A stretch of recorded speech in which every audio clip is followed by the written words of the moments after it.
સ્થાનિક સ્વરાજ્યની ચૂંટણીને લઈ રાજકોટ જિલ્લાના ઉપલેટા તાલુકા કોંગ્રેસે તાલુકાના વિવિધ ગામોના ઉમેદવારી ફોર્મ રજૂ કર્યા છે. આગામી 26 એપ્રિલના રોજ યોજાનારી સ્થાનિક સ્વરાજ્યની ચૂંટણી માટે વિવિધ પક્ષના ઉમેદવારોના નામ જાહેર કરવાની અને ફોર્મ રજૂ કરવાની પ્રક્રિયા શરૂ કરી દેવામાં આવી છે.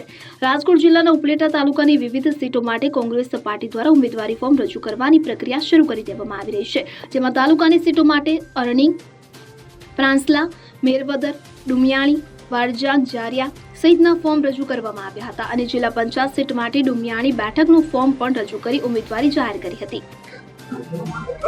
આજરોજ સ્થાનિક સ્વરાજની ચૂંટણીને અનુલક્ષી ઉપલેટા તાલુકા વિસ્તારના 18 સીટમાંથી ઉપલેટા તાલુકા કોંગ્રેસ સમિતિ દ્વારા અને ઉમેદવારોને લઈ અને Arani, પ્રાસલા, મેરવદરની seat, Dumiyani seat, વરજાંગેરિયા seat અને જિલ્લા પંચાયત ડુમિયાણીની સીટના આજે અમે ફોર્મ રજૂ કર્યા છે.